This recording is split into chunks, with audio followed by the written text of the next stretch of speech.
सम्पूर्ण दर्शक श्रोताहरूलाई बिएको च्यानलमा पुनः स्वागत गर्दछु। आज हामी यहाँ विशेष कार्यक्रम लिएर उपस्थित भइसकेका छौँ।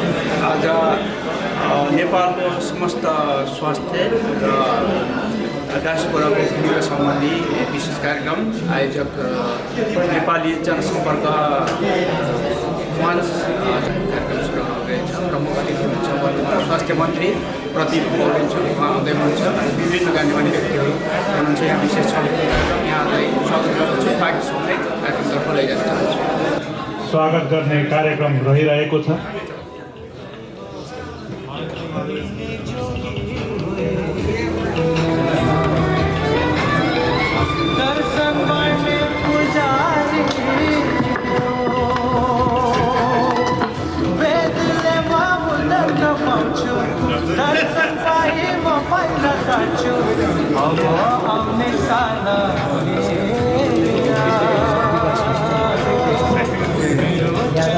आदरणीय साथीहरू, अब म यो कार्यक्रम विधिगत रूपमा सञ्चालन गर्न लागिराखेको छु। यो कार्यक्रमलाई अध्यक्षता गरिदिनु हुनका निम्ति नेपाली जनसम्पर्क समिति अमेरिकाका सभापति श्री आनन्द विष्टज्यूलाई हार्दिक अनुरोध गर्न चाहन्छु। प्रमुख आतिथ्य ग्रहण गरिदिनु हुनका निम्ति नेपाल सरकारका स्वास्थ्य तथा जनसङ्ख्या मन्त्री आदरणीय प्रदीप पौडेलज्यूलाई प्रमुख आतिथ्य ग्रहण गरिदिनु हार्दिक अनुरोध गर्न चाहन्छु। त्यस्तै विशेष अतिथिको रूपमा यो ड्यासमा म नेपाली काङ्ग्रेसका विज्ञ मदन पुरस्कार प्राप्त साहित्यकार आदरणीय दाई डाक्टर नवराज बमसालज्यूलाई पनि यहाँ स्टेजमा आएर आसङ्कन गरिदिनु हार्दिक अनुरोध गर्न चाहन्छु। प्रवासी नेपाली मञ्च अमेरिकाका अध्यक्ष कृष्ण लामिछानेज्यू हुनुहुन्छ। उहाँलाई आशीर्वाद ग्रहण गरिदिनु हार्दिक अनुरोध गर्न चाहन्छु। त्यस्तै अर्का अतिथि आदिवासी जनजाति महासङ्घका अध्यक्ष तरुण गुरुङज्यूलाई पनि आतिथ्य ग्रहण गरिदिनु हार्दिक अनुरोध गर्न चाहन्छु।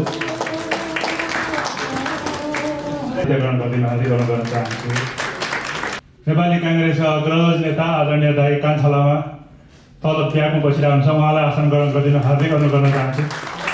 आज नेपालबाट आएका हाम्रा प्रमुख अतिथिका कुरा सुनौँ। त्यसो भएको हुनाले हाम्रो यहाँनिर बोल्ने वक्ता पनि अत्यन्तै थोरै हुनुहुन्छ। उहाँहरूले कम्तीमा 5 मिनट बोल्नुहुन्छ। त्यस पछाडि प्रमुख अतिथिजीलाई टाइम दिइनेछ र प्रमुख अतिथिज्यूले बोलिसके पछाडि यहाँहरूले लागेका कुराहरू क्वेसन एन्सर गर्न सक्नुहुनेछ। आज हामी त्यो मोडेलमा कार्यक्रम लगेको कुरा यहाँ जानकारी गराउँदै धैर्यतापूर्वक सुनिदिनु हुनका निम्ति विनम्र आग्रह गर्न चाहन्छु। मित्र गौतम दाहालजी।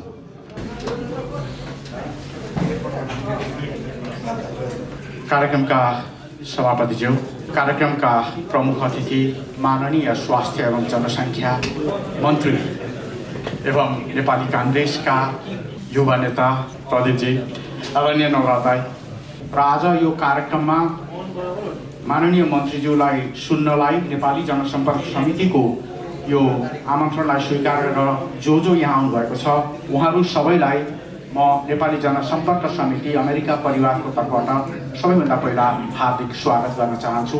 सुस्वागतम अनि फेरि जय नेपाल। हामीलाई एउटा गर्व छ, अघि मुरेनजीले भन्नुभयो, म त्यही कुरा भनौँला भन्ने थियो। ताको एउटा नेतृत्व नेपाली काङ्ग्रेसको अगुवाई गर्दै हुनुहुन्छ तपाईहरू। हामी देश छोडेका छौँ, भावना त्याग्न सकेका छैनौँ, भूगोल छोडेका छौँ, भावना बोकेर बसेका छौँ। त्यहाँ बस्ने राजनीतिक दलहरू सबैले राम्रो गरून् भन्ने चाहना हुन्छ। त्यसमाथि पनि आफू आबद्ध भएको पार्टी नेतृत्वले अझ राम्रो गरेर राम्रो गर्यो भन्ने चाहिँ सुन्न पाऊँ भन्ने हाम्रो चाहना हुन्छ। पहिलोचोटि मन्त्री भएर तपाईँले देखिने गरेर सुनिने गरेर र नेपाली जनताको हितका लागि जे प्रयास गरिरहनु भएको छ त्यसको लागि चाहिँ हामी आम अमेरिकावासी नेपालीहरूको तर्फबाट तपाईँको सम्मान गर्न चाहन्छौँ। त्यो स्पिरिटलाई कायम राख्नुहोला। एनआरएका डिआरसी सञ्जीव श्रेष्ठजीलाई यहाँ निम्त्याउन चाहन्छु। धन्यवाद महासचिवज्यू। यस विशेष भेटघाट कार्यक्रमका अध्यक्ष बन्नुहुने जनसम्पर्क समितिका अध्यक्ष आनन्द विष्टज्यू, त्यस्तै युवा टुकटुकी हामी सबैका प्यारा युवा नेता स्वास्थ्य मन्त्री प्रदीप पौडेलज्यू र आदरणीय उद्बोधन पुरस्कारबाट सम्मानित दाजु र यहाँ उपस्थित सबै साथीहरू। हाम्रो यो नागरिकताको विषय के भइरहेछ, हजुर त सांसद पनि हो, यो सांसदलाई हामीलाई चाहिने चाहिँ खास कुरा संसदीय समितिमा लगेर अगाडि ल्याउनु पर्यो। सबै यो हाम्रो नागरिकता के भइरहेछ। सूर्य लामसालजी पहिलो कुरो त एनआरएनको नागरिकताको कुरो गरिसक्नुभयो सञ्जीवजीले। म पनि अब एनआरएनकै तौरबाट बोल्दाखेरि नागरिकता त अति नै आवश्यक छ। अब हामीलाई भन्दा त्यसलाई आवश्यक छ। 40-50 वर्षका सबै हट्टाकट्टा जवानहरू विदेशमा छन्, तिनलाई नेपालसँग कनेक्सन गराउन आवश्यक छ। यहाँले कसै पनि गरिआएको नागरिकता संविधानमा लेखेको कुरालाई चाहिँ कानुन बनाएर चाँडोभन्दा चाँडो पार्टीमा चाहिँ पहल गर्नु होला र पब्लिकलाई पनि अवेरनेस गराउनु होला भन्ने कुरा म सबभन्दा पहिला भन्न चाहन्छु। त्यो मेरो नम्बर 1 कुरा भयो। त्योभन्दा बाहेक एनआरएनभन्दा बाहेक चाहिँ एकचोटि मैले पानीको बोतल किन लिएर आएँ। आज मैले पहिलोचोटि हजुरलाई नेपाली काङ्ग्रेस अगाडि बढ्न आवश्यक किन छ, अहिलेको परिस्थिति देशको के कस्तो भइरहेको छ भन्दा कोही पनि ह्याप्पी भएको देखिँदैन जनताहरू हेर्नु, जनताको लेभलमा त्यो प्रत्यक्ष देखिया छ। हामीलाई विदेश पठाउने पनि काङ्ग्रेसले नै हो। मैले पासपोर्ट पाउँथिनँ, पहिला भएको भए पासपोर्ट दिलाइदियो काङ्ग्रेसले, विदेश आइयो, यतै बसियो। अब विदेशको हामीलाई नेपालमा तान्ने पनि काङ्ग्रेसले नै गरोस्, फटकार लिएर आउने काम पनि काङ्ग्रेसले गरिदियो। पानीको बोतलको कुरा अझै गर्न पाइनँ। नेपाल पानीको सम्पन्न भएको देश हो। मैले सरस्वती अस्ति अघिल्लोचोटि नेताजी आउँदा यो कुरो गरेका थिएँ। नेपालको खोलामा बग्ने पानी जम्मा गर्ने हो भने 1 वर्षमा बग्ने पानीले विश्वभरिको जनसङ्ख्यालाई, अहिले पिइरहेको जनसङ्ख्यालाई 600 वर्ष पानी पुग्दो रहेछ। एकैछिन यसलाई चाहिँ आँखा चिम्म गरेर सोच्नु पर्यो। 600 वर्षलाई विश्वको जनसङ्ख्याले पानी पिउने 1 वर्षको हाम्रो नेपालको खोलाले पुर्याउँछ भने त्यो पानीको व्यापार हामी किन गर्दैनौँ? यही पानी, यही बोतलमा भएको पानी बराबर ग्यास पेट्रोलियम पदार्थ हामीले किन्दाखेरि यसलाई करिब बाहिर के भित्र होलसेलमा सस्तो पर्छ, हामी किन्ने खाँदा $1 तिरिन्छ। $1 यतिको चाहिँ तपाईँको पेट्रोल यहाँ पनि $1 नै करिब पर्छ। सरसरी हिसाब गर्दाखेरि पानीको भ्यालु बराबर पेट्रोलको भ्यालु छ। अरब कन्ट्रीहरूमा, सम्पूर्ण अरब कन्ट्रीको जोड्दाखेरि जति तेल चाहिँ अहिले निकास हुन्छ 1 वर्षमा, नेपालको पानी 155 वर्षसम्म पुग्दो रहेछ। त्यो तेल बराबर भन्दा त्यति पैसा पर्ने पानी, त्यति पैसा पनि तेल बेचेर अरबको कन्ट्रीहरू अहिले कति धनी भएका छन्। हामी यो पानी बेचेर धनी किन नहुने? एकैछिन आँखा चिम्म गरेर त्यो कुरो प्लिज यो काम पनि नेपाली काङ्ग्रेसले गरोस् भन्ने कुरो म चाहना गराउन चाहन्छु। अर्को कुरो म सिभिल इन्जिनियरमा व्यक्तिगत कुरा पनि गरौँ। आज यो बत्ती यहाँ तपाईँको अगाडि बलिरहेको छ, यो हाइड्रो पावरबाटै आएको बत्ती हो। म त्यो हाइड्रो पावरमा 20 वर्ष अगाडि छिरेँ। किन छिरेँ भन्दाखेरि बत्ती निप्दैन न्युयोर्कमा अमेरिका झिल परेको बाटोघाटो देखेर बत्ती किन निप्दैन भनेर हो। निप्दैन। नेपालमा लोड सेडिङ बस 24 घन्टा 22 घन्टा 20 घन्टा लोड सेडिङ बसेर आएको मान्छे किन होला भने कौतुहल लागेर छिरेँ म 20 वर्ष अगाडि। अहिले त्यो न्युयोर्क विद्युत प्राधिकरणको म डाइरेक्टर छु। पानीबाट भएको चमत्कार हो यो पनि। भन्दा हामीसँग भएको, हामी गरिब छैनौँ, नेपाल गरिब छँदै छैन।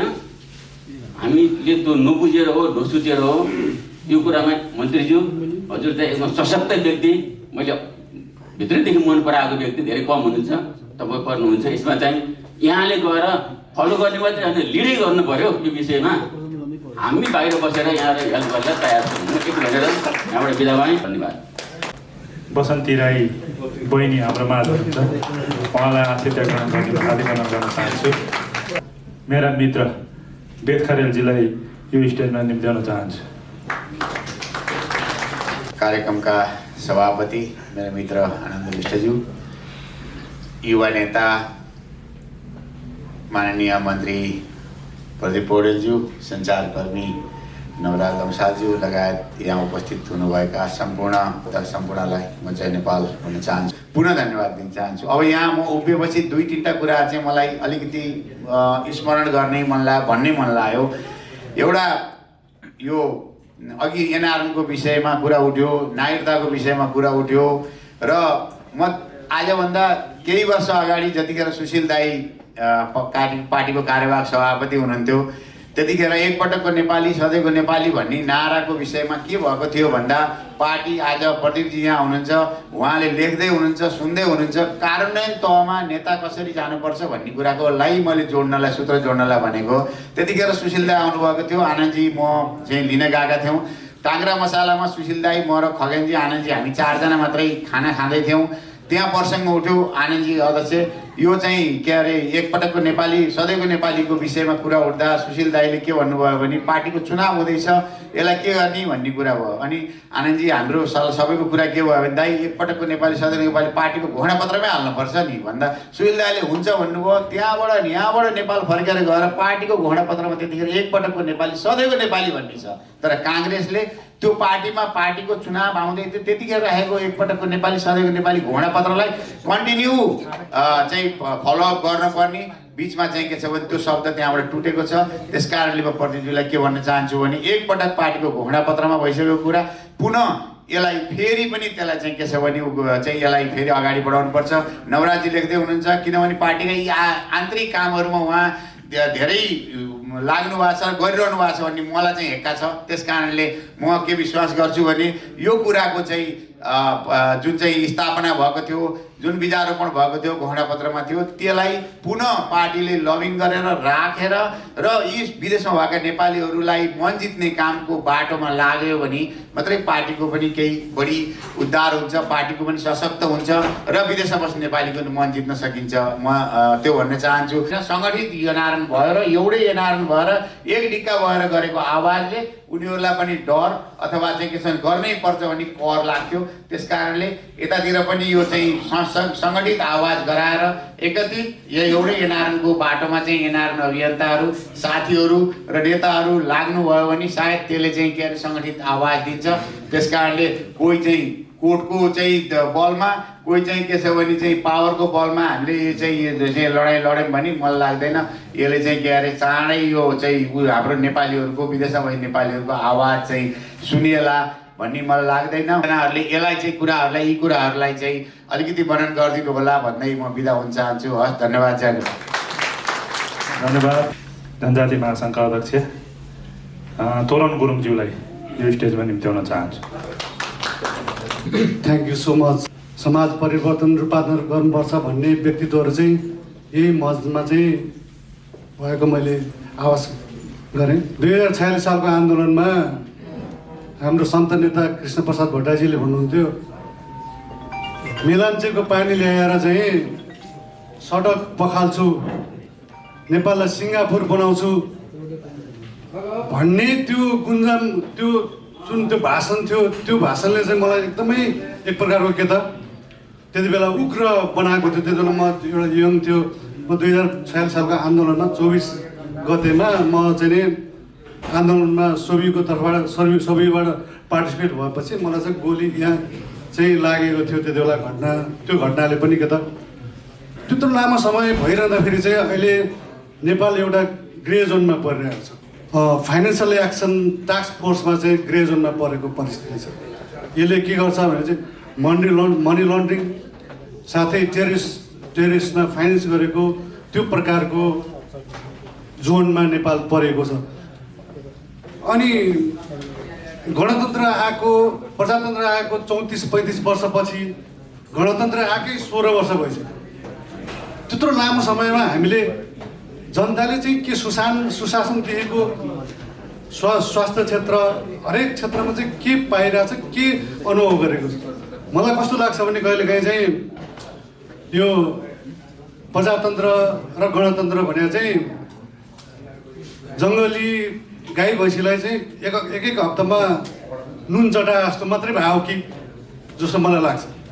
एकचोटि अनुभव त गर्नु पाएको छ, तर वास्तवमै प्रजातन्त्र के हो, गणतन्त्र के हो, त्यो चाहिँ हामीले के त सर्वसाधारण जनताले चाहिँ राम्रोसँग त्यो अनुभव गर्न, त्यो चाहिँ एउटा गणतन्त्रको प्रजातन्त्रको राम्रो एउटा तरिकाले चाहिँ अनुभव गर्न नपायो कि भन्ने पनि मलाई चाहिँ लागेको छ। त्यो भावनाले यो विषयमा चाहिँ अब हामीले अब सबभन्दा ठुलो दल नेपाली काङ्ग्रेस साथसाथै एमालेको एउटा गठजोड सरकार भइरहँदाखेरि 18 घन्टा चाहिँ नि लोड सेडिङ बिहोरेर बसेका त्यो बेलामा कुलमान जस्तो आएर त्यो एउटा त्यहाँको त्यत्रो 18 घन्टा लोड सेडिङलाई समाप्त पारेर त्यहाँ विद्युत प्राधिकरणलाई नाफामा लगिएका व्यक्तिलाई एउटा पब्लिकमा एउटा पब्लिकमा एक प्रकारको आफ्नै स्थान बनाएका व्यक्तिलाई 4 महिना मात्रै बाँकी रहँदाखेरि चाहिँ के त पदबाट पदच्युत गरिएको छ। यो त्यति बेला चाहिँ हाम्रो नेपाली काङ्ग्रेसले पनि त्यो विषयमा चाहिँ एक प्रकारको भूमिका खेल्नु पर्थ्यो भन्ने मलाई लाग्छ।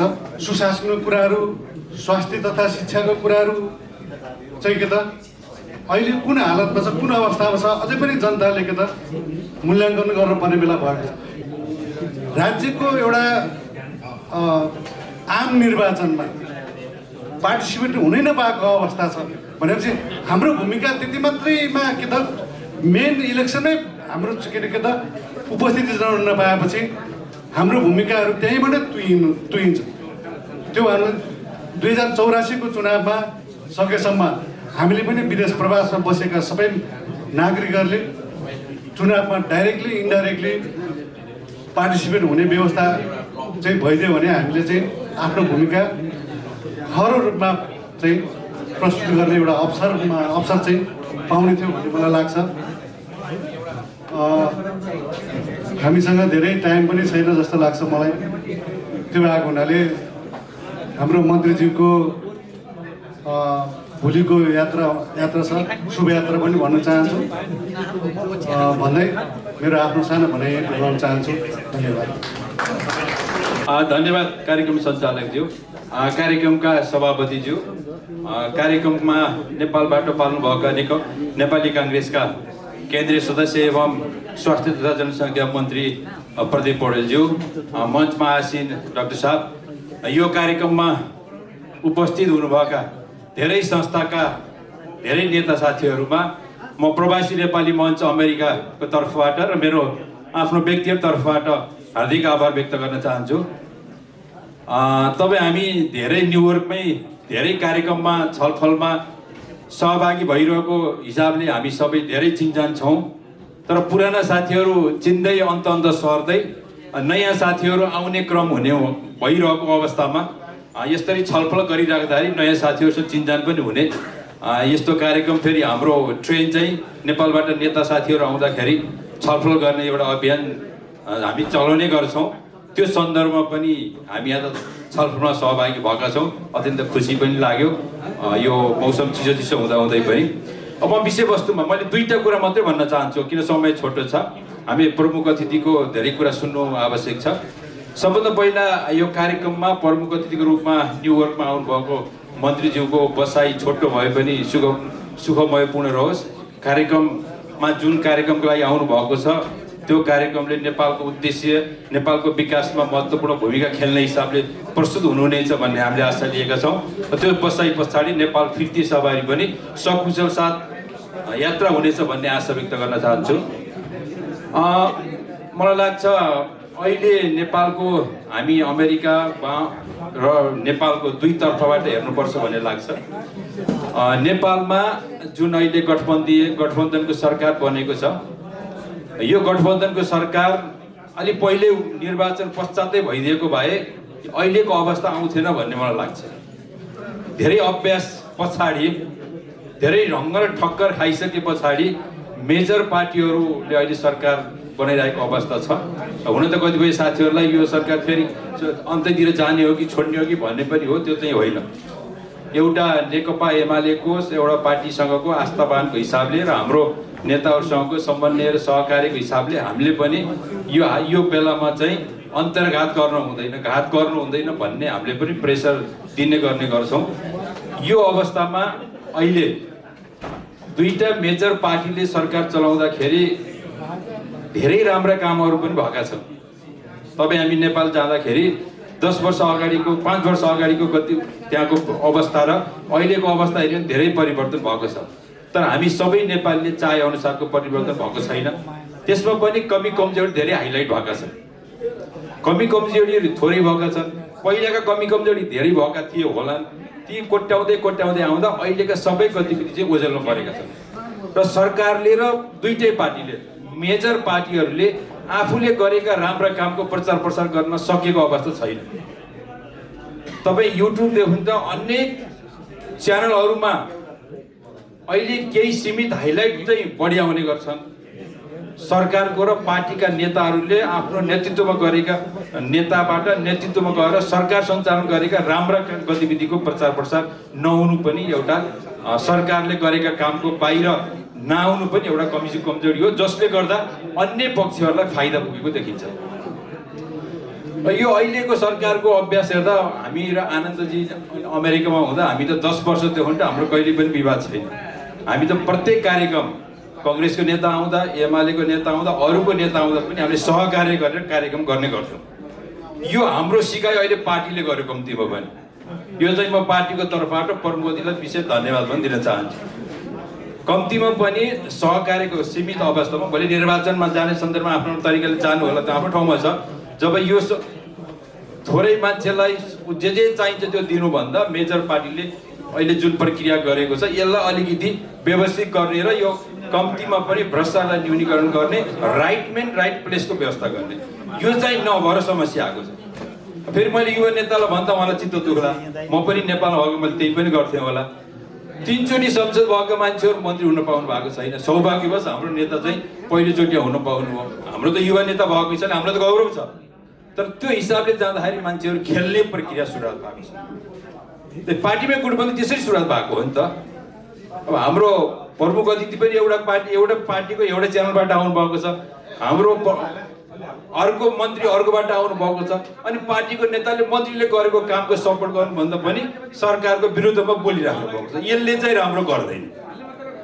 फर इक्जाम्पल पार्टीको अहिले सभापति त देउपै हुनुहुन्छ, अर्को नौइन्जेलसम्म उहाँले मान्नु पर्यो नि त। आन्तरिक हिसाबले छलफल गर्ने होला, तर देउपाले जुन नेतृत्वमा सरकार बनिरहेको छ सहयोगमा, त्यसमा कमी कमजोरीलाई सुधार्ने, राम्रो पक्षको प्रचार प्रसार गर्ने पक्षमा लबिङ गर्नु जरुरी छ।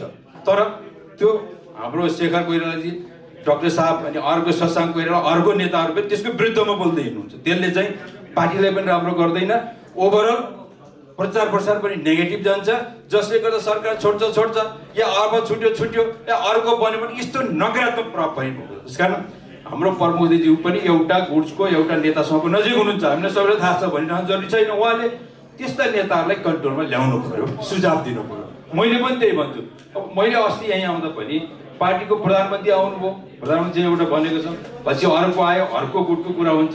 यस्तो पार्टीमा भएको गुटलाई चाहिँ बाहिर ल्याउँदाखेरि समस्या। आन्तरिक चुनाव गर्नुहोस्, इच्छा लागेको गर्नुहोस्, तर सरकारमा गइसकेपछि आन्तरिक पार्टीले विवाद नगरिदिँदा राम्रो हुन्थ्यो भन्ने लाग्छ। भोलि कांग्रेसको सरकारमा हुँदाखेरि अर्को एमाले फेरि त्यस्तै खालको गुटबन्दीको विरोध गर्यो भने त फेरि त्यसको पनि सकारात्मक प्रभाव त पर्दैन। त्यस्तो खालको नहोस् भन्ने चाहिँ म सुझाव दिन चाहन्छु। यो उहाँले भोगिराख्नु भएको छ, तर कारण नभएको स्थिति मात्रै हो भन्ने मलाई लाग्छ। अब दोस्रो कुरो, हामी यहाँ प्रवासमा आइसके पछाडि अब हामीले नागरिकता कुरा यो चाहिँ धेरैलाई भन्यौँ। अघि नै पूर्ववक्ता साथीहरूले भनिसक्नुभयो, प्रधानमन्त्रीलाई भनियो, परराष्ट्र मन्त्रीलाई भनियो, आएका जति सबैलाई भन्छौँ हामी। प्रत्येकचोटि हुन्न छैन कसैले भन्नुहुन्न, तर गर्ने कसैले होइन। अहिले म नेकपा एमालेको अमेरिकाको अध्यक्ष हो। म यहाँ आएदेखि त लगातार छु, 4 कार्यकाल बिताइसकियो।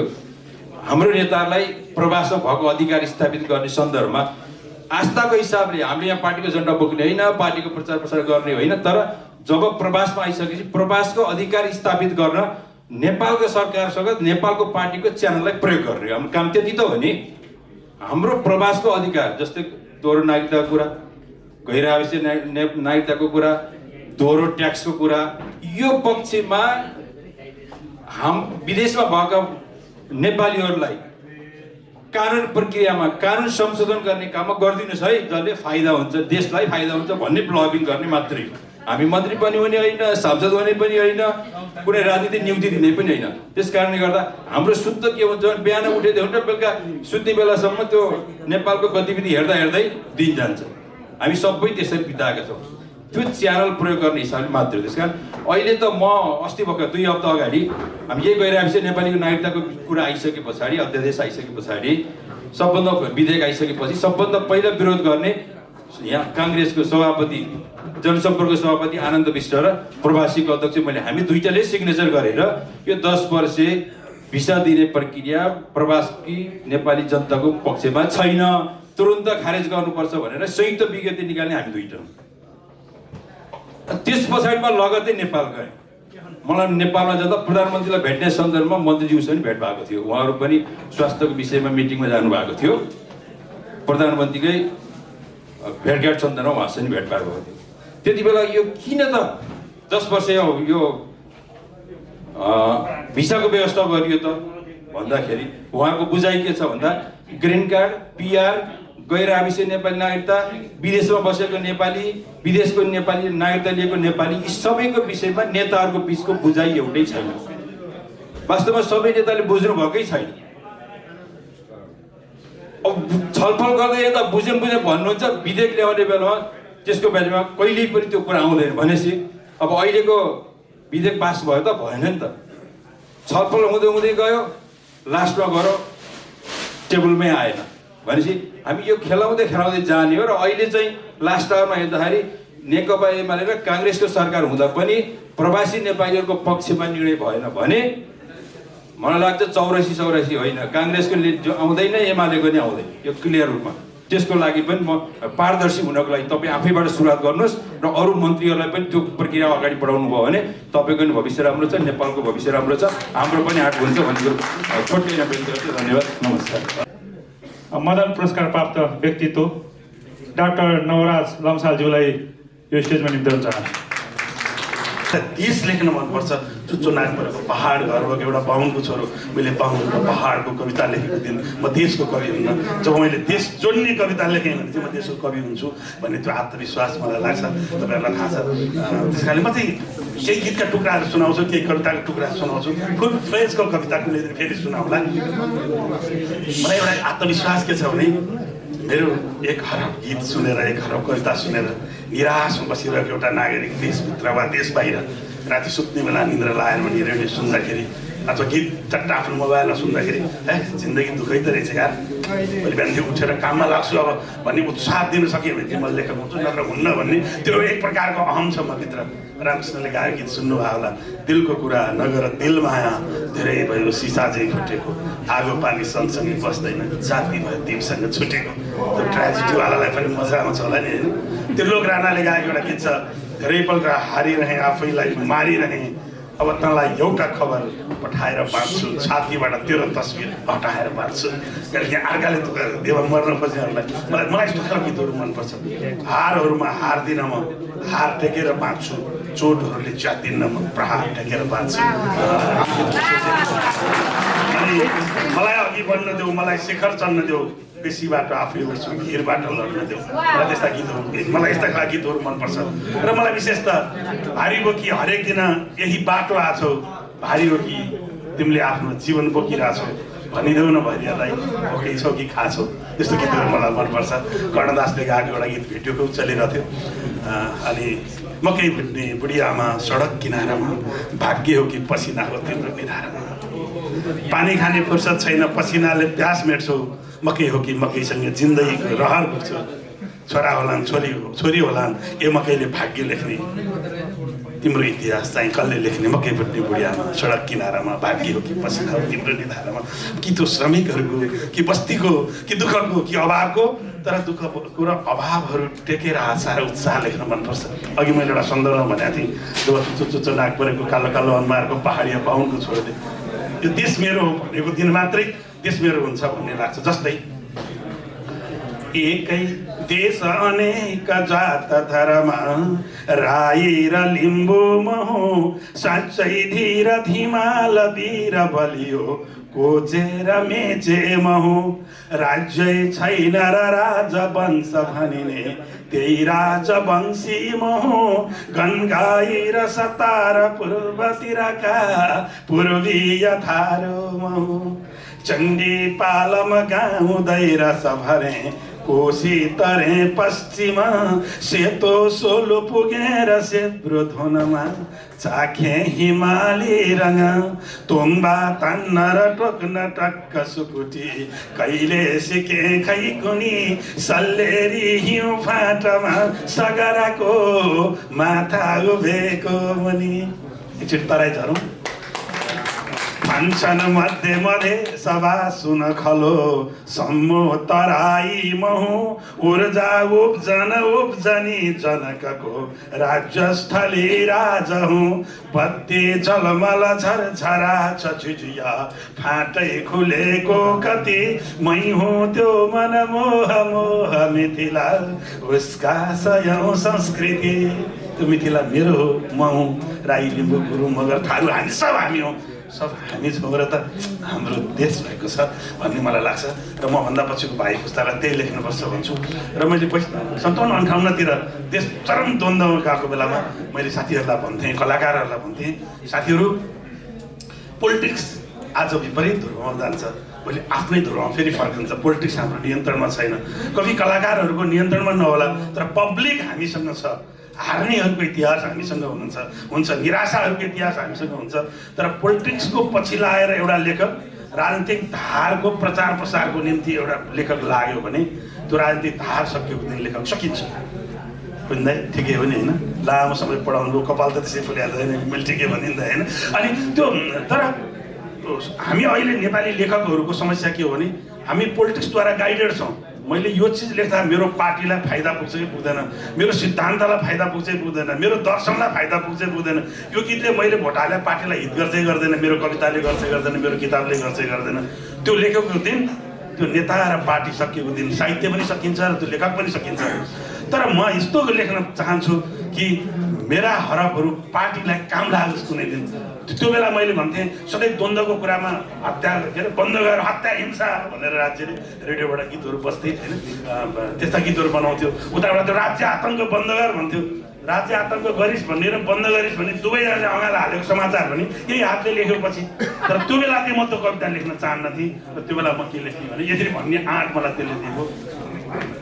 सधैँ टुट्ने फुट्ने सबतिर सदा स्थिर हुने सधैँ आगो ऐया निरस कविता हरदम सुने नयाँ आशा भाषा नवरस लगाओ प्रिय कवि निराशामा आशा अलिकति जगाओ प्रिय कवि मरोए रोयो तप तप खसेका बुध छिटा छिटा बिर्सी खाली नरच कविता मर्छ ममता रुनेलाई आजै मुसु मुसु हँसाओ प्रिय कवि निराशामा आशा अलिकति जगाओ प्रिय कवि। अनि यही सुखद आशा र सन्देशहरू प्रवाह गर्ने त्यो यात्रा मलाई मनपर्छ। आज यो भव्य जमघटमा तपाईँहरूले भन्नुभएको कुरा त्यो आशा र उत्साहको छ। देशमा आशा र उत्साहको भावना सञ्चार गर्ने एकजना मन्त्री हामीसँग हुनुहुन्छ र तपाईँहरूले उहाँलाई जुन कुरा भन्नुभएको छ त्यसमा हाम्रो पनि समर्थन छ।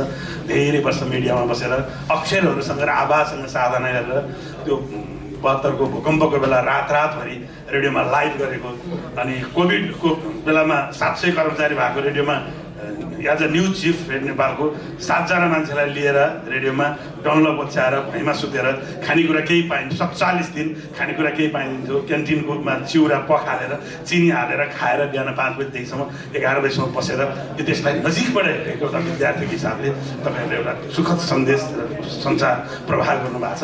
धेरै मान्छेहरूलाई ठुला मन्त्रालय चाहिएको छ, गृह मन्त्रालय चाहिएको छ, परराष्ट्र मन्त्रालय चाहिएको छ, मालदारवाला मन्त्रालय चाहिएको छ। तर फ्याँकिएको मन्त्रालयमा गएर पनि इतिहास बनाउन सकिन्छ भन्ने कुरा चाहिँ कि पहिलोपल्ट स्वास्थ्य मन्त्री भएर गगन थापाले देखाउनु भयो कि तपाईँले देखाउनु भएको छ। तपाईँको यो यात्रा चाहिँ निरन्तर जारी रहोस्, यति भने डिमान्ड छ। धेरै धेरै धन्यवाद। अरू कुरा पछि फेरि गरौँला, सुनाउँला। जहाँ छौँ त्यही खुसी हौँ, सकारात्मक हौँ, सबैजना मिलेर राम्रो बनाउँ भविष्य। हस्, धन्यवाद, नमस्कार। दाइले नेपालका स्वास्थ्य एवं जनसङ्ख्या मन्त्री आदरणीय व्यक्तित्व प्रदीप पौडेलज्यूलाई यो माइक हस्तान्तरण गर्न चाहन्छु। धन्यवाद। आदरणीय अग्रजहरू, विभिन्न कारणले अमेरिकाको न्युयोर्कमा बसोबास गर्दै आउनुभएका सम्पूर्ण नेपाली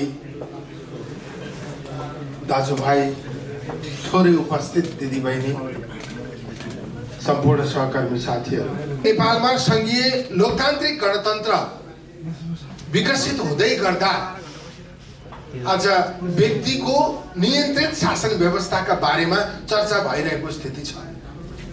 त्यो शासनप्रतिको उदासीनताका कारणले, शासन व्यवस्थाको विरोधका निम्ति त्यो आएको हो या शासन व्यवस्थामा रहेका केही व्यक्तिका प्रतिको असन्तुष्टिका कारणले त्यो विषय आएको। आज सडकमा आएको विषय व्यक्तिको, दलको कमजोरी माथिको प्रहार हो या शासन व्यवस्था माथिको प्रहार हो? एकदमै खुलेआम ढङ्गबाट राजतन्त्रका बारेमा बहस भइरहेको छ। मेरो विचारमा व्यथितिहरू छन्, समस्याहरू छन्, त्यसलाई अन्त्य गर्न जरुरी छ। नेपालमा हामीले खोजेको सुशासन हो, पारदर्शी राजनीतिक व्यवस्था। हामीले खास गरी राजनीतिक विचार सिद्धान्तको आधारमा एकदमै प्रगतिशील कुराहरू हामीले गर्यौं।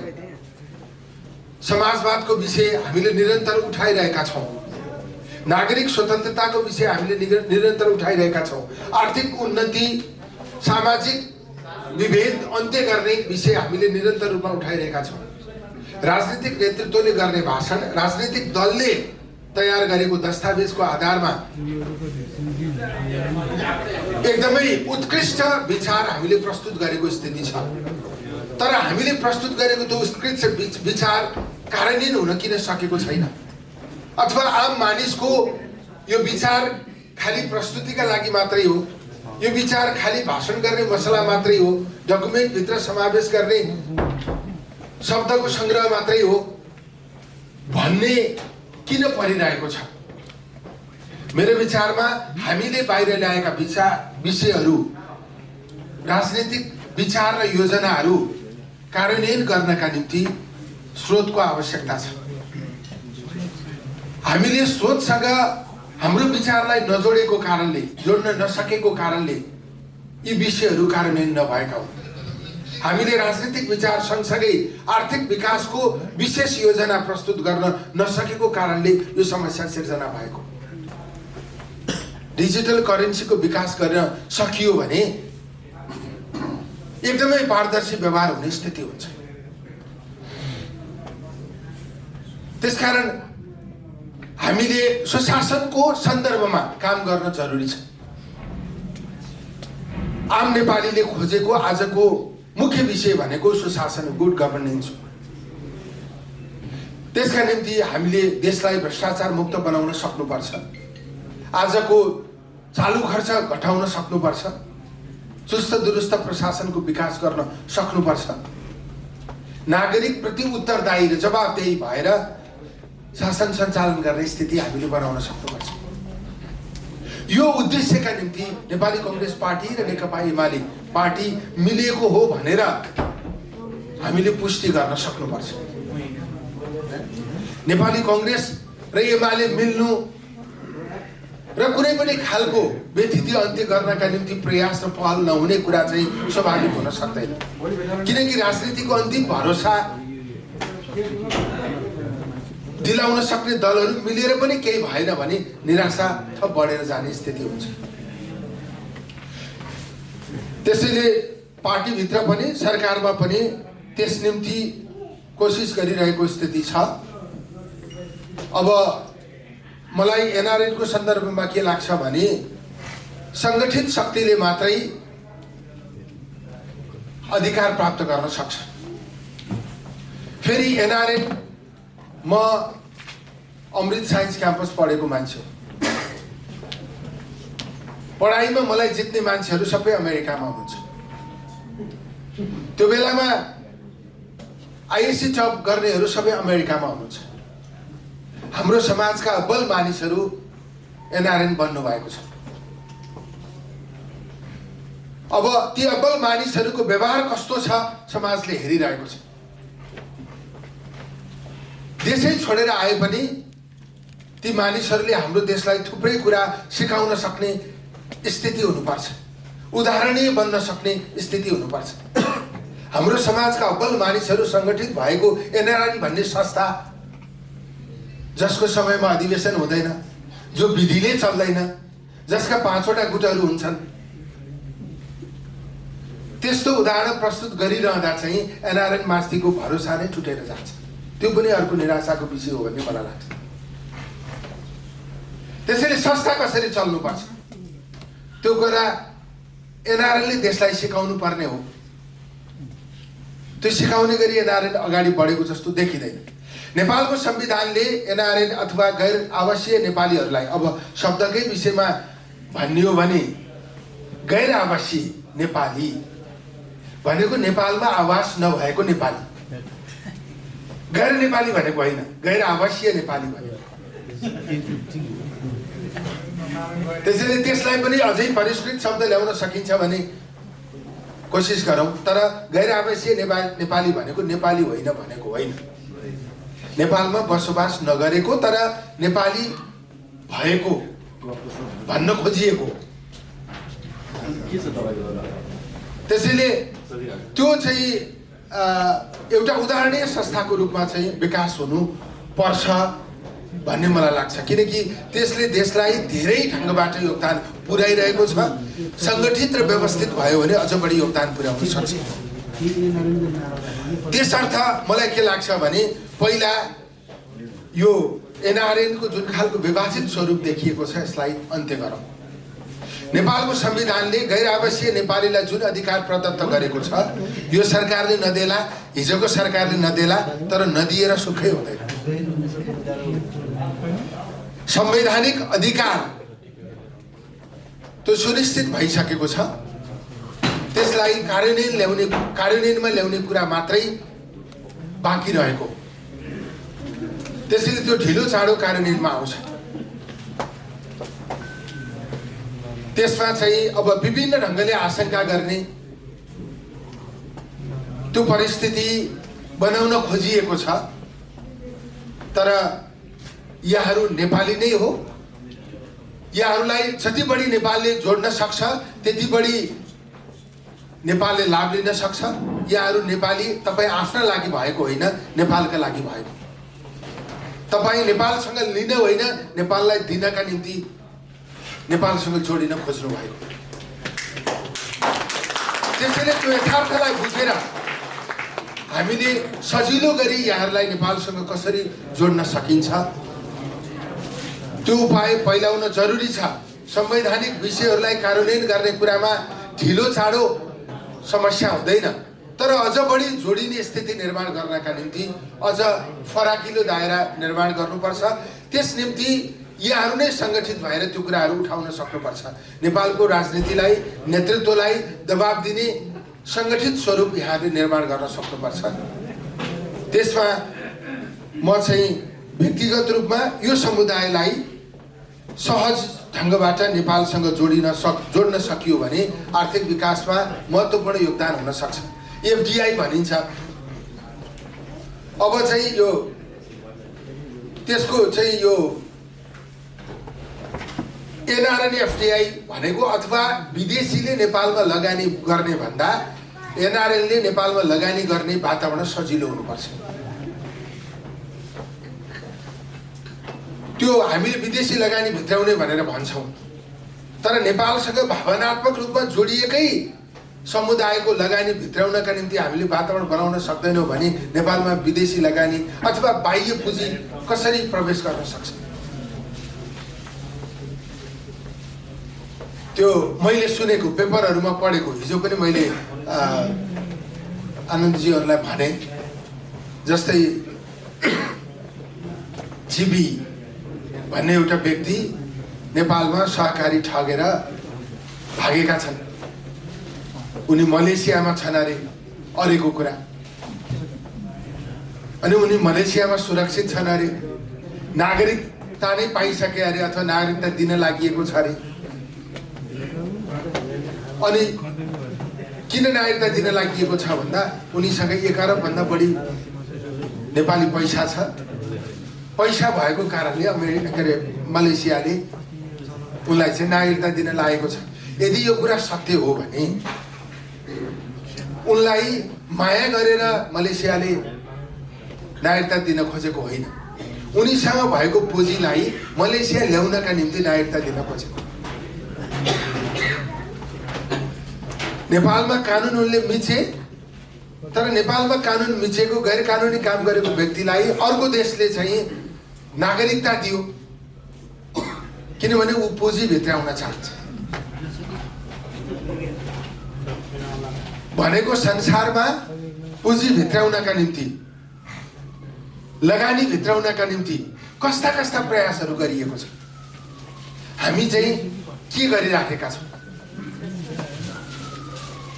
त्यसैले कानुनी पक्षबाट पनि व्यावहारिक पक्षबाट पनि पुँजी भित्राउनका निम्ति हामीले खुकुलोपन अपनाउनै पर्छ, आकर्षित गर्नै पर्छ। पैसा भएको मान्छेले जहाँ सुरक्षित छु, जहाँ सुरक्षित ठान्छ त्यहीँ जान्छ। व्यावसायिक सुरक्षा जहाँ देख्छ त्यहीँ जान्छ। त्यसैले हामीले व्यावसायिक सुरक्षा, लगानीको सुरक्षा अनि कमाउन सक्ने वातावरण त्यो सबै बनाउन सक्नुपर्छ। त्यसो भयो भने मात्रै हाम्रो देशमा पुँजी भित्रन सक्छ। त्यो कुरालाई हामीले कानुनी यो अध्यादेशमा ती विषयहरूलाई केही ढङ्गबाट व्यवस्थित गर्ने हामीले कोसिस गरेका थियौँ। त्यो चाहिँ पूर्ण भइसकेको छैन। अझ खुकुलोपन ल्याउनका निम्ति हामीले प्रयास गर्नेछौँ। अब तेस्रो कुरा स्वास्थ्यको विषय, यहाँहरूले बढी सुन्न चाहेको विषय पनि त्यही हो भन्ने मलाई लाग्छ। खास गरी अमेरिका आउँदा मैले धेरै नेपालीलाई त भेट्न सकिनँ। मैले सम्झेसम्म यतातिर को हुनुहुन्छ सम्झेर मैले फोन गरेँ। स्कुलमा मसँगै पढ्ने साथी पनि थुप्रै हुनुहुन्छ, कलेजमा पढ्ने, हिजो नेभिसनमा काम गर्दाका पनि थुप्रै हुनुहुन्छ। आन्दोलनका बेलामा सँगसँगै हिँडेको, जुलुस निकालेको, जेल परेको त्यस्ता साथीहरू पनि थुप्रै हुनुहुन्छ। मैले चाहिँ यहाँ आउँदा चाहिँ जुन भरोसा, विश्वास मैले प्राप्त गरेँ त्यसले मलाई चाहिँ एकदमै बढी आत्मविश्वास बढाएको छ। केही गर्न कोसिस जुन गरिराखिएको छ त्यो चाहिँ देखिएको रहेछ। त्यो कुराले मलाई असाध्यै धेरै उत्साहित बनाएको स्थिति छ। अब स्वास्थ्यको सन्दर्भमा चाहिँ हामीहरू नेपालीले उपचारका निम्ति 100 रुपियाँ खर्च गर्दै गर्दा 55 रुपियाँ गोजीबाट झिकेर खर्च गर्नु परेको स्थिति छ। कुनै पनि समाजवादी देशले स्वास्थ्य उपचार नसक्नेलाई निःशुल्क उपलब्ध गराउन सक्दैन, सर्वसुलभ ढङ्गले उपलब्ध गराउन सक्दैन, आवश्यकता अनुसार उपलब्ध गराउन सक्दैन भने त्यहाँ लोकतन्त्र भएको महसुस गर्न सकिँदैन। शिक्षा, स्वास्थ्य, सार्वजनिक यातायात र शान्ति सुरक्षा यो चाहिँ राज्यको दायित्व। यो बाहेक अरू क्षेत्र सबै निजीकरण गर्न सकिन्छ, तर यो क्षेत्र पूर्ण रूपमा राज्यले दायित्व वहन गरेर चल्नुपर्छ भन्ने मान्यता म राख्दछु। त्यस आधारमा हेर्दा चाहिँ नेपालमा आम नागरिकले स्वास्थ्य सेवा प्राप्त गरेको स्थिति छैन। हामीले विगतदेखि के गर्यौं? स्वास्थ्य सुविधा उपलब्ध गराउनका निम्ति उपचारलाई निःशुल्क बनाउने कोसिस गर्यौं। जटिल रोगहरूलाई राज्यको तर्फबाट सुविधा दिने कोसिस गर्यौं। जस्तै अहिले 8 वटा, विशेष गरी पूर्व स्वास्थ्य मन्त्री गगन थापा मन्त्री भएको बेलामा 8 वटा रोगहरूमा राज्यले सुविधा, उपचारको सुविधा दिएको स्थिति छ। क्यान्सरमा 1 लाख रुपियाँ दिने प्रबन्ध छ। किडनीको ट्रान्सप्लान्ट गर्दा 4 लाख दिने प्रबन्ध छ। त्यसरी 8 वटा रोगहरूलाई सूचीकृत गरिएको अवस्था छ। हामी आइसकेपछि त्यसमा चलन पनि थप गरिएको छ। तर त्यो पैसा जुन उपलब्ध छ त्यसले त्यस्ता जटिल रोगहरूको उपचार गर्न पुग्दैन। अनि अहिले हामी कहाँ चाहिँ विशिष्टकृत उपचार प्रदान गर्ने अस्पतालहरूमा बिरामीको चाप एकदम बढेर गएको स्थिति छ। वीर हस्पिटलमा एक दिनमा 3000 सेवाग्राही जानुहुन्छ। टिचिङ हस्पिटलमा एक दिनमा 3500 सेवाग्राही जानुहुन्छ। धरानको बिपी कोइराला हस्पिटलमा एक दिनमा 4000 सेवाग्राही उपचार गर्न जानुहुन्छ। नेपालमा यसलाई भिड भन्ने गरिएको छ। सरकारी अस्पतालहरूमा लाग्ने अव्यवस्थित भिड भन्ने गरिन्छ। वास्तवमा यो भिड होइन, यो आकर्षण हो। त्यो अस्पतालमा ठगिन्छ भन्ने लाग्थ्यो भने कोही जान्छ? त्यो अस्पतालमा उपचार दिने डाक्टरले राम्रो उपचार उपलब्ध गराउँदैन भन्ने लाग्यो भने त्यहाँ कोही जान्छ? डाक्टरले राम्रो उपचार गर्छ, ठगिँदैन, सस्तो छ, विश्वसनीयता आर्जन गरेको कारणले ती अस्पतालहरूमा मानिसको भिड भएको। आज पनि सरकारी अस्पतालहरू नै आम नेपाली जनतालाई उपचार सुविधा उपलब्ध गराउने केन्द्र हो। तर त्यो आवश्यकता अनुसार त्यसको विकास हुन सकेको छैन। त्यसमा पूर्वाधारको पनि पूर्णता छैन, जनशक्तिको पनि पूर्णता छैन, उपकरणको पनि पूर्णता छैन। त्यसैले अस्पतालले आवश्यक सेवा सुविधा उपलब्ध गराउनका निम्ति सबै पक्षबाट पूर्णता दिन जरुरी छ। अब नागरिकले आज सरकारी अस्पतालमा पनि निःशुल्क उपचार उपलब्ध हुँदैन। एमआरआई गर्दा 8-9 हजार रुपियाँ लाग्छ। उपचार ओपिडीको टिकट लिँदा 50 रुपियाँमा पाइएला, तर त्यसपछिको परीक्षणहरूमा निजी जति नै पैसा नलागे पनि थुप्रै पैसा लाग्ने स्थिति छ। त्यसैले सामान्य मानिसले सहज ढङ्गबाट उपचार प्राप्त गर्ने स्थिति बनिरहेको छैन। अहिले पनि बिमा उपलब्ध 1 लाखको बिमा उपलब्ध छ, तर त्यो 1 लाखको बिमाले आवश्यकता अनुसार उपचार प्राप्त गर्ने स्थिति छैन। अनि आजभन्दा 3 वर्ष अगाडि जति नेपाली नागरिक बिमामा बिमित हुनुहुन्थ्यो त्यसमा 10 लाख घटेको स्थिति छ। बिमाले विश्वास गुमाइसकेको अवस्था छ। राज्यले बकौता तिर्न नसकेर एउटा अस्पताललाई करोडौं पैसा तिर्नुपर्ने स्थिति छ। अनि बिमाबाट उपचार गर्न जाँदा उधारोमा उपचार हुने भएको कारणले अस्पतालको व्यवहार पनि क्यास पैसा पाउनेलाई गर्ने जस्तो छैन। त्यसकारण यो बिमा अब बन्द गर्नुपर्छ भन्ने मेरो भनाइ होइन। बिमाबाट मात्रै नेपालमा आम नागरिकको स्वास्थ्य सेवा सहज ढङ्गबाट प्राप्त गर्ने जुन आकांक्षा छ त्यो पुरा हुन सक्छ। बिमाबाट मात्रै नेपालको स्वास्थ्य क्षेत्रमा समाजवाद आउन सक्छ।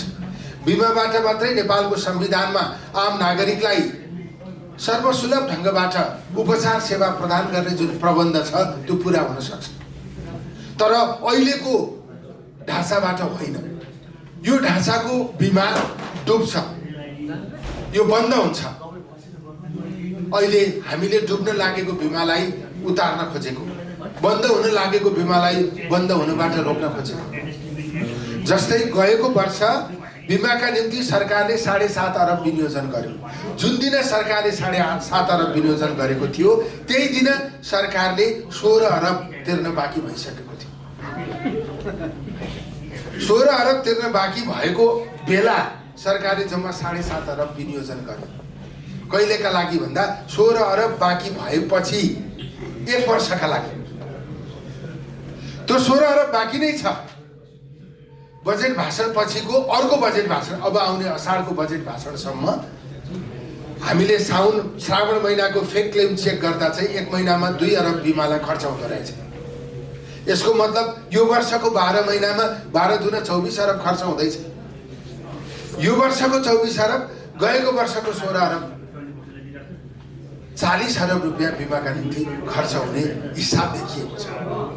अब आउने बजेटमा सरकारले जम्मा 10 अरब विनियोजन गर्छ। 40 अरब बकौता भइसकेपछि 10 अरब विनियोजन गरेर 30 अरब कसले तिर्दैन? त्यसैले कि त 40 अरब विनियोजन गर्नु पर्यो। 40 अरब विनियोजन हुन नसक्ने हो भने बिमा नागरिकको योगदानमा आधारित हुने गरी विकास गर्नु पर्यो। बिमाको सुरक्षित कोष नियमित आम्दानी हुने ढङ्गबाट विकास गर्नु पर्यो। जस्तै त्यसमा म नेपाली नागरिक म अहिले बिमामा जोडिन चाहेँ भने मैले 3500 तिरे पुग्छ। तर मन्त्रीका हैसियतले जुन तलब मैले प्राप्त गर्छु त्यो तलबको 2% बिमा कोषमा जाने व्यवस्था गरियो भने मैले वर्षको 17,000 तिर्नुपर्छ। त्यो म तिर्न सक्छु। 3500 5 गुणा बढी मैले कन्ट्रिब्युट गर्न सक्छु। त्यसपछि नेपालमा नियम कानुनभित्र बसेर व्यापार गरेर केही कमाउनेहरू ट्याक्स तिर्नेहरू हुनुहुन्छ। उहाँहरूलाई प्रगतिशील प्रिमियमको व्यवस्था गर्ने, उहाँहरूलाई महिनामा 1300 रुपियाँ 1300 देखि 1500 रुपियाँ चाहिँ तपाईँले बिमा कोषलाई दिनुहोस् भनेर भने। त्यसो गर्दा 15,000 वर्षमा तिर्नुपर्ने हुन्छ। बिमा कोषलाई 15,000 तिरिदिनुहोस् भनेर तिरिदिन थुप्रै तयार हुनुहुन्छ। त्यसलाई प्रगतिशील प्रिमियम भनेर त्यस अनुसारको व्यवस्था गर्ने। त्यसपछि अहिले 3500 जस्तै जनरल प्रिमियम, सबैका निम्ति लागू हुने प्रिमियम, त्यो चाहिँ तिर्न सक्नेले तिर्ने व्यवस्था गर्ने। त्यसपछि तलब पनि नखाने, प्रगतिशील प्रिमियम पनि तिर्न नसक्ने, प्रिमियम पनि तिर्न नसक्नेलाई राज्यले प्रिमियम तिरिदिएर बिमा मार्फत स्वास्थ्य सेवा उपलब्ध गराउने व्यवस्था गर्ने।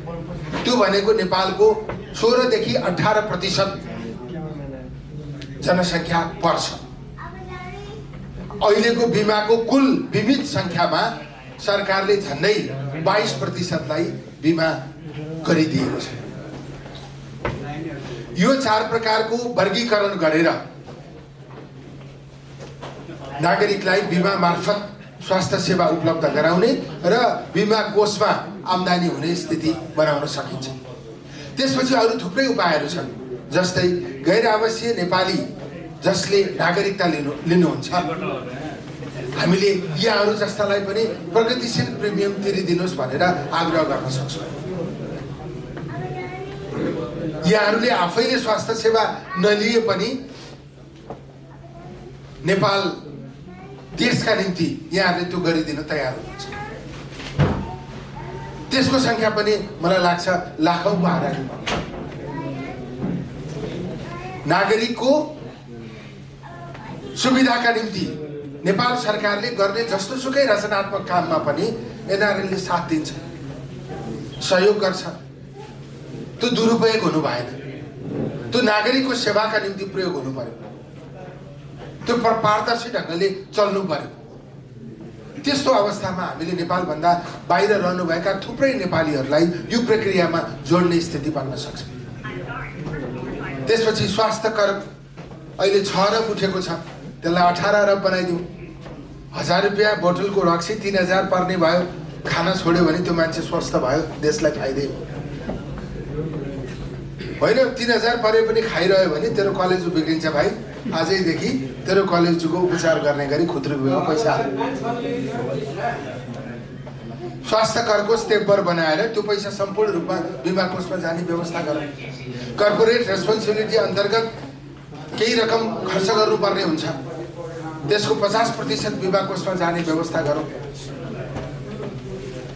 यो चिनी जन्ने वस्तुहरूमा चिनीको मात्रा बढी छ भने त्यसमा सुगर ट्याक्स लगाउने व्यवस्था गरौँ। त्यसबाट प्राप्त भएको रकम चाहिँ बिमा कोषमा जाने प्रबन्ध गरौँ। यस्ता अनेकौँ उपायहरूबाट हामीले बिमा कोषमा 1 खरबभन्दा बढीको रकम जम्मा गर्न सक्छौँ। त्यसले पनि पुगेन भने जनस्वास्थ्य चिट्ठा देशले नै चलाउने, स्वास्थ्य मन्त्रालयले नै चलाउने, पहिलो र दोस्रो हुनेलाई पुरस्कार दिने, बाँकी पैसा बिमा कोषमा लगेर राख्ने। त्यसो गरेर हामीले बिमा मार्फत अब त्यसो गर्दा हामीले 1 खरबभन्दा बढीको चाहिँ कोष निर्माण गर्न सक्यौँ भने हामीले बिमा मार्फत 5 लाख बराबरको उपचार सुविधा दिन सकिन्छ। अहिले एकदमै धेरै फेक क्लेमको समस्या छ। यसमा एकदम कडा कानुनी प्रबन्ध गर्नुपर्छ। कसैले उपचारै नगरिकन गरे भनेर हस्ताक्षर गर्यो भने त्यसलाई सिधै थुनिदिनुपर्छ। कुनै अस्पतालले उपचारै नगराइकन भुक्तानी माग्यो या लियो भने त्यसको सम्बन्धन खारेज गरिदिनुपर्छ। एकदमै कडाइका साथ यो कुरा लागू गरियो भने फेक क्लेम, झुठा दाबी गर्न सबैले छाड्छ। त्यसपछि एकदमै धेरै स्रोत प्राप्त गर्ने स्थिति कसरी बन्न सक्छ भने नेपालमा 66 लाख घर परिवार छ। त्यो सबैलाई बिमामा आबद्ध गर्नका लागि बिमामा आबद्ध नभएसम्म राज्यबाट केही पनि प्राप्त नहुने, नागरिकता पनि प्राप्त नहुने, पासपोर्ट पनि प्राप्त नहुने, जन्म दर्ता पनि नहुने, मृत्यु दर्ता पनि नहुने, MBBS को सर्टिफिकेट पनि नपाएको, राज्यसँग नाता जोड्नका निम्ति बिमित भएकै हुनुपर्ने व्यवस्था हो। त्यस्तो गर्दा कमसेकम स्वास्थ्य उपचारमा समानता हुन्छ, सबैले एउटै प्रकारको उपचार प्राप्त गर्ने स्थिति हुन्छ, सबै नागरिकले बिमा मार्फत उपचार प्राप्त गर्ने अवस्था हुन्छ र बिमामा प्रशस्त आम्दानी हुने स्थिति पनि बन्छ। यदि हामीले यो प्रक्रियाबाट बिमालाई व्यवस्थित गरेर लग्यौं भने नेपालमा आज 4% मात्रै स्वास्थ्यमा लगानी गरिएको छ। यो WHO को मान्यता अनुसार 3% कम छ, कम्तीमा 7% हुनुपर्छ, तर त्यही 4% पनि घट्ने जोखिम छ। त्यसैले राज्यले स्वास्थ्यमा लगानी गर्न सक्दैन भने यो प्रकारको बिमा प्रणाली विकास गर्नुपर्छ। यो प्रकारको बिमा प्रणाली विकास गरियो भने अस्पतालले आफै कमाएर डाक्टरलाई तलब दिने स्थिति हुन्छ, नर्सलाई तलब दिने स्थिति हुन्छ, MRI र CT किन्ने स्थिति हुन्छ। मेरो विचारमा अस्पतालले यो ढङ्गबाट बिमा मार्फत कमाउने स्थिति भयो भने आज देशले स्कलरशिपमा पढाएको डाक्टर किन बाहिरिएका छन्? देशलाई चाहिने त्यो विशिष्ट क्षमता बोकेको जनशक्ति देशमा नबसेर बाहिरिएको कारण के हो? त्यसमा उसले प्राप्त गर्ने वेतन असाध्यै कम छ, उसको जीवन निर्वाह हुने तलब उसले प्राप्त गर्दैन। अब डाक्टरले भिजा एप्लाई गर्यो भने जुन देशले पनि दिन्छ, नर्सले भिजा एप्लाई गर्यो भने जुन देशले पनि दिन्छ, अनि डाक्टरले अमेरिका आएर कमाउने पैसा र नेपालमा कमाउने पैसाको तुलना गर्यो भने त्यो 10 गुणा हाराहारीमा अन्तर हुन्छ। सुशासन नेपालमा भन्दा बाहिर बढी छ, सुरक्षा नेपालमा भन्दा बाहिर बढी छ, काम गर्ने स्थिति नेपालमा भन्दा बाहिर बढी छ, तलब नेपालमा भन्दा 10 गुणा बढी बाहिर छ, भिजाको कुनै समस्या छैन। त्यसपछि जति उत्पादन गरे पनि त कोही पनि बस्दैन।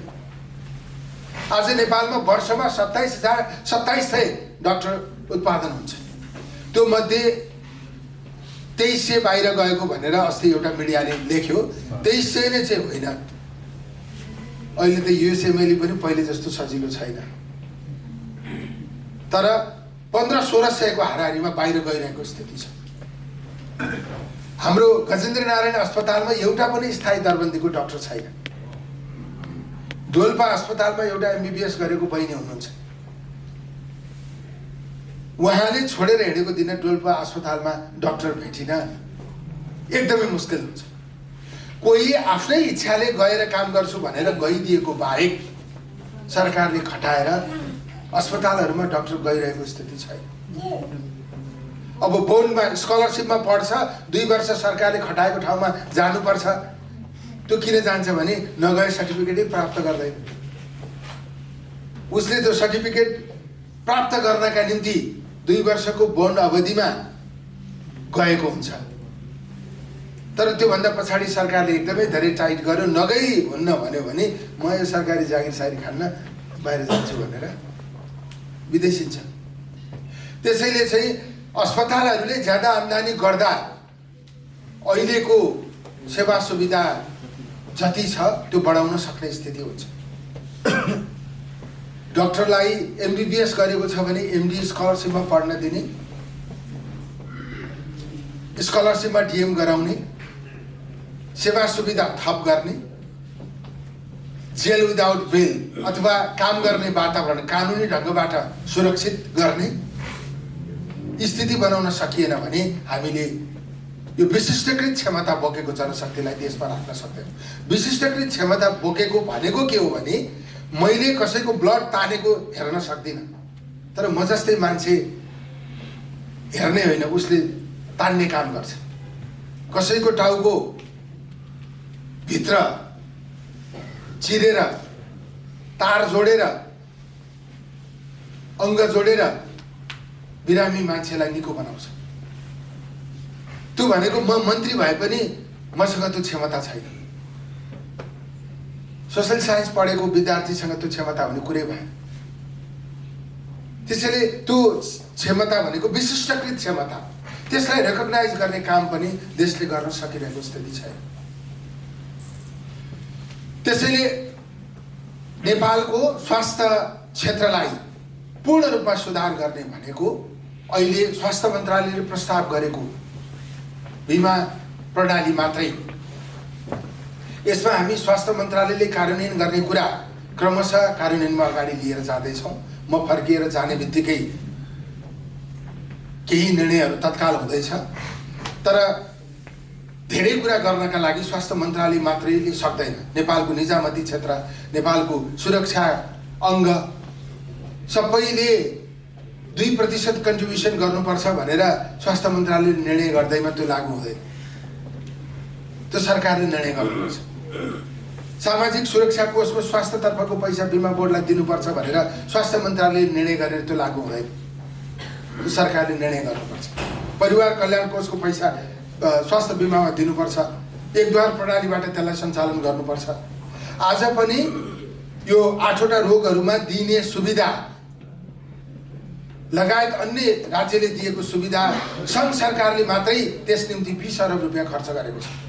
अब त्यो विभिन्न शीर्षकमा होइन, त्यो सम्पूर्ण रकम बिमा कोषलाई दिने, बिमा 5 लाख पुर्याउने, त्यही भित्रबाट उपचार गर्ने स्थिति हामीले बनाउन सक्नुपर्छ। अनि हाम्रोमा कस्तो छ भने अहिले 1 लाखको बिमा छ। नागरिकले के ठान्छ भने त्यो मेरो पैसा हो, जसरी पनि खर्च गर्नुपर्छ। एमआरआई गर्नु नपर्नेलाई एमआरआई गराएर खर्च गरिदिन्छ, सिटी गर्नु नपर्नेलाई सिटी गराएर खर्च गरिदिन्छ। एउटा सरकारी आधारभूत अस्पतालमा काम गर्ने एउटा डाक्टर त्यहाँ चाहिँ बिरामी आउँछ अनि उसले रिफर गरिदिन्छ। रिफर गर्दा के गर्छ, एमआरआई पनि गर्नुपर्ने, सिटी पनि गर्नुपर्ने, त्यो विभिन्न टेस्टहरू गर्नुपर्ने, बिमा भित्र सूचीकृत छ भने एकदमै महँगो औषधि खानुपर्ने। अब त्यो 1 लाख रुपियाँ चाहिँ एकदमै छिटो सिद्धाइदिन्छ। अनि नागरिक पनि त्यसमा प्रश्न किन गर्दैन भने आफ्नो जाने होइन। त्यसैले अब त्यसमा चाहिँ हुन त नागरिक आफै सचेत हुनुपर्छ यस्तो कुरामा, किन राज्यको पैसा भनेको नागरिकको पैसा हो। तर यसमा हामीले अहिले पछिल्लो हाम्रो चाहिँ डकुमेन्टमा के प्रस्ताव गरेका छौँ भने 5 लाख बिमा को रकम पुर्याइयो। जस्तै मैले बिमा गरेँ, मेरो यो वर्ष 5 लाख खर्च भएन, अर्को वर्ष मैले नवीकरण गरेँ भने मैले 7 लाख बराबरको सुविधा पाउँछु। अर्को वर्ष पनि मेरो खर्च भएन भने अर्को वर्ष मैले 8 लाख बराबरको पाउँछु। यसरी 10 लाखसम्म पुग्छ। 10 लाखसम्म पुग्दा पनि उसले खर्च गरेन, नवीकरण गरिरह्यो भने उसलाई जहिले चाहिन्छ त्यहिले त्यो 10 लाख रुपियाँ उसले प्रयोग गर्न पाउँछ। त्यसैले संसारका सफल बिमा प्रणालीको अध्ययन गरेर हामीले यसलाई डकुमेन्टेसन गरेका छौँ। यो लागू हुन सक्यो भने हामीले यसमा व्यापक ढङ्गले सुधार गर्न सक्छौँ। अब हामीले पहिला कन्टेन ल्याउनुपर्छ, प्लान गर्नुपर्छ, त्यसपछि मात्रै त्यसलाई कार्यान्वयन गर्न सकिन्छ भनेर यसलाई अगाडि बढाएको स्थिति हो। हामीले स्वास्थ्य मन्त्रालयमा एकैचोटि 500 डाक्टर लोकसेवाबाट लिने गरी ओएनएम को स्वीकृत गराएका छौँ। अब डडेलधुरा अस्पताल स्वास्थ्य मन्त्रालयले खटाएर डाक्टर जाने स्थिति भएन। अब डडेलधुरा अस्पतालमै जाने गरी लोकसेवाले विज्ञापन गर्ने, गेटा अस्पतालमै जाने गरी लोकसेवाले विज्ञापन गर्ने, ताप्लेजुङको अस्पतालै जाने गरी लोकसेवाले विज्ञापन गर्ने। त्यसो गरेर हामीले चाहिँ अहिले अब केही महिनामा एकैचोटि 500 डाक्टर 700 नर्स विज्ञापन गर्ने र लिने। अब त्यसो गर्दा पनि एकदमै जनशक्तिपूर्ण पर्याप्त हुन्छ भन्ने होइन, तर निर्वाह गर्न पुग्ने हुन्छ। हामीले हरेक वर्ष 1500 को हाराहारीमा जनशक्ति 5 वर्षसम्म लगातार थप्दै गयौँ भने हामीले नेपालको स्वास्थ्य प्रणालीलाई सुचारू ढङ्गबाट चलाउने स्थिति बन्न सक्छ। अहिले चाहिँ खास गरी यो युएसएआइडी को फन्ड रोकिएको कारणले पोषण जस्तो कार्यक्रम प्रभावित हुने स्थिति बनेको छ। हाम्रो खोप कार्यक्रम प्रभावित हुने स्थिति बनेको छ। जस्तै हामीले आजभन्दा मलाई लाग्छ अमेरिकामा यो 16-17 वर्ष अगाडि नै लगाइएको छ एचपीभी भ्याक्सिन। 17 वर्षपछि हामीले बल्ल तल्ल यो पटक यो 10 वर्षदेखि 14 वर्षका किशोरीहरू 6 कक्षादेखि 10 कक्षासम्म पढ्ने किशोरीहरूलाई त्यो भ्याक्सिन उपलब्ध गराउन हामी सफल भयौँ। 93% किशोरीहरूले त्यो भ्याक्सिन लगाउनु भएको छ। केही प्रतिशत चाहिँ यो बाजोपन बढ्छ भनेर त्यस्तो खालको प्रचार पनि गरियो। यो परीक्षणका निम्ति ल्याएको हो। अब यो नेपालको मन्त्रीले राम्रो काम गर्छ भने कोही पत्याउँदैन। यो परीक्षणको निम्ति ल्याएको पैसा खाएर ल्याएको भन्ने पनि पाए। तर चाहिँ खास गरी अब जस्तै 16-17 वर्ष अगाडि अमेरिकाले आफ्नो जनसङ्ख्याभित्रको त्यो उमेर समूहका सबैलाई यो भ्याक्सिन लगाइसकेको थियो। हामीले 17 वर्षपछि बल्ल तल्ल लगाएका छौँ। यो किशोरहरूलाई पनि लगाउन सकिन्छ। 30 वर्ष तलका महिलाहरूलाई यो लगाउन सक्ने अभ्यास संसारमा छ। तर अब यो चाहिँ भ्याक्सिन उपलब्ध गराउन चाहिँ हामीलाई यो सहयोगी संस्थाहरूको मद्दत जरुरी छ। अहिले उपलब्ध भइरहेको भ्याक्सिनलाई नियमित बनाउन पनि हामीलाई मद्दत आवश्यक छ।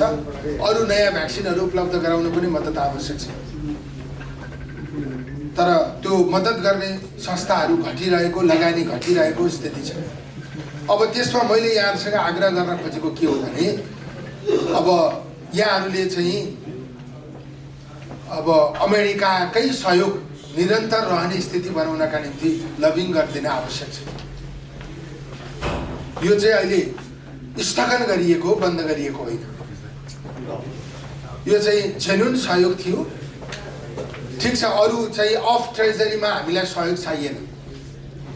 तर जुन कार्यक्रम प्रत्यक्ष रूपमा लागू भएको छ, जुन कार्यक्रममा कुनै पनि खालको अनियमितता छैन, जुन कार्यक्रमको प्रत्यक्ष लाभ सरकारवाला पक्षले प्राप्त गरिरहेको छ, ती कार्यक्रमहरूमा त्यो लगानीको निरन्तरताका निम्ति चाहिँ हामीले पहल गर्न जरुरी छ। म यहाँलाई त्यस निम्ति पहल गरिदिनका निम्ति अनुरोध गर्न चाहन्छु। र अब त्यसैले सहयोग गर्ने स्थिति कम हुँदै गएको रहेछ। जस्तै इन्डोनेसियामा WHO को प्रोग्राम हुँदा चाहिँ यो वर्ष जुन कमिटमेन्ट आयो, युरोपले गर्ने कमिटमेन्ट, बेलायतले गर्ने कमिटमेन्ट, अमेरिकाले गर्ने कमिटमेन्ट आधाभन्दा बढी घटेको स्थिति छ। तर त्यहाँ फाउन्डेसनहरूले एकदमै धेरै कमिटमेन्ट गरेको देखियो। अब देशैले गर्ने कमिटमेन्ट र फाउन्डेसनले गर्ने कमिटमेन्टको त तुलनै हुँदैन। तर कुनै फाउन्डेसनले हाम्रो देशमा अहिलेसम्म कुनै खालको सहयोग गरेको छैन। अब गर्ने स्थिति बनाइयो भने पनि हामीलाई त्यसले राहत हुने अवस्था हुन्छ। आज काठमाडौँमा एउटा पनि सरकारी न्युरो हस्पिटल छैन जुन उपचार असाध्यै महँगो छ। यो सबै कुरा हामीले हाम्रो योजनाभित्र राखेको स्थिति छ। यसलाई व्यवस्थित ढङ्गबाट अगाडि लाने कोसिस गरिरहेका छौँ र स्वास्थ्यमा सुधारका निम्ति यहाँहरूको निरन्तर सहयोगको आवश्यकता छ। यहाँहरूले गर्नुभएको अनुभव, यहाँहरूको चाहिँ अध्ययन र यहाँहरूको सम्पर्क नेपालको स्वास्थ्य विकासका निम्ति, स्वास्थ्यमा प्रभावकारिता बढाउनका निम्ति आवश्यक हुन्छ। म त्यस निम्ति अनुरोध गर्न चाहन्छु। र खास गरी मैले अघि नै पनि भने नेपालको समृद्धिका निम्ति एनआरएललाई नेपालसँग जोड्न जरुरी छ। नेपालबाट एनआरएललाई लखेटियो भने नेपालको समृद्धि सम्भव छैन। त्यसैले लखेट्ने होइन, आकर्षण गर्ने, नेपाल मेरो हो भन्ने जुन भावना छ त्यो भावना प्रतिबिम्बित हुने गरी व्यवहार गर्ने स्थिति हामीले बनाउन सक्नुपर्छ। त्यसका लागि यहाँहरू पनि सङ्गठित हुन आवश्यक छ। यहाँहरूले पनि सङ्गठित ढङ्गबाट आफ्नो आवाज बुलन्द गर्ने स्थिति बनाउन आवश्यक छ। त्यसमा हामी जस्ताले पनि सहयोग पुर्याउने कुराको प्रतिबद्धता व्यक्त गर्दै यहाँबाट फर्किएपछि क्याबिनेटमा यो विषयहरू राख्ने र निरन्तर यी विषयहरूको पैरवी गर्ने कुरा अनुरोध गर्दै यहाँहरू छोटो समयमा यहाँहरूको जुन उपस्थिति भयो त्यसको निम्ति म हार्दिक आभार प्रकट गर्न चाहन्छु। सुरुदेखि अहिलेसम्म सबैजना बसिदिनु भएको छ, कार्यक्रम सुनिदिनु भएकोमा पनि म आभार प्रकट गर्न चाहन्छु। अब जनसम्पर्क समितिले जुन अवसर हामीलाई जुटाइदियो, खास गरी हामीहरूले पार्टीमा चुनाव लड्दा पनि सबभन्दा बढी जनसम्पर्क समितिको समर्थन प्राप्त गर्ने व्यक्तिहरू हामीहरू सबभन्दा बढी। मैले अब यो सार्वजनिक चुनाव लड्दा पनि अमेरिकाबाट फलानाले तपाईँलाई भोट हाल्न भन्नुभएको छ, अस्ट्रेलियाबाट फलानाले तपाईँलाई भोट हाल्न भन्नुभएको छ भनेर म पुग्नुभन्दा पहिले मलाई भोट हाल्ने उर्दी त्यहाँ पुगिसकेको हुन्छ। त्यसैले बाहिर रहनुभएका नेपालीहरूले हामीप्रति असाध्यै धेरै भरोसा गर्नुभएको छ। 12औं अधिवेशनमा म एकदमै थोरै मतले केन्द्रीय सदस्य हारेको थिएँ। मेरो विचारमा त्यो बेलामा पनि मैले 80% जति जनसम्पर्क समितिको मत प्राप्त गरेको थिएँ। 13औं अधिवेशनमा त 85% को हाराहारीमा अब अलिअलि इरर त भइहाल्छ। अब महामन्त्री लड्दा पद अलि माथिल्लो थियो, त्यति नै प्रतिशत त प्राप्त भएन होला, तर उल्लेख्य प्रतिशत समर्थन प्राप्त गरेको स्थिति थियो। त्यस हुनाले यो विवेकी समुदायले हामीप्रति जुन ढङ्गबाट विश्वास गरेको छ यसलाई हामी बरकरार राख्न चाहन्छौँ। तपाईँहरूको आशीर्वाद, तपाईँहरूको सहयोग हामीलाई सधैँ आवश्यक हुन्छ। यही अनुरोध गर्दै जनसम्पर्क समिति व्यवस्थित बनाउने, यो चाहिँ सबै संस्थाहरू आपसमा समन्वय गरेर नेपालको हितमा कसरी काम गर्न सकिन्छ त्यसमा सङ्गठित ढङ्गले अगाडि बढ्ने र एनआरएन जुन साझा संस्था, नेपालीहरूको संस्था, यो खास गरी के हुन्छ भने यहाँहरूलाई पनि अमेरिकनले यो चाहिँ अमेरिकन नेपाली भन्छ, यहाँहरूले आफूलाई नेपाली अमेरिकन भन्नुहुन्छ। अगाडि पछाडि जहाँ राखे पनि नेपाली शब्दले त यहाँलाई कहिल्यै छोड्दैन, त्यो यहाँहरूको पहिचान हो। त्यसैले चाहिँ तपाईँको मनको भावना जुन छ जति इग्नोर गरे पनि त्यो नेपालतिरै फर्किन्छ। त्यसैले तपाईँहरूले जुन ढङ्गबाट नेपाललाई सहयोग पुर्याउन खोजिरहनु भएको छ, सङ्गठित ढङ्गबाट अगाडि जान सकियो भने त्यो सहयोग प्रभावकारी हुन सक्छ। म यही अनुरोध गर्दै यहाँहरू सबैको उत्तर प्रगतिको शुभकामना व्यक्त गर्दै आभार प्रकट गर्दै बिदा हुन चाहन्छु। धन्यवाद। जय नेपाल। नेपाल सरकारका स्वास्थ्य जनसङ्ख्या मन्त्री आदरणीय प्रदीप पौडेलज्यू, मदन पुरस्कार विजेता डाक्टर लवराज लम्सालजी पनि आज यहाँ हामीले उहाँलाई पनि निमन्त्रणा गर्ने सौभाग्य पाए। लवराज लम्सालज्यू, नियोगमा रहनुभएका सम्पूर्ण आदरणीय सङ्घ संस्थाका अध्यक्षज्यूहरू, म सबैलाई एकमुष्ट रूपमा म नेपाली जनसमिति अमेरिका परिवारको तर्फबाट जय नेपाल नारायण गर्न चाहन्छु। जय नेपाल।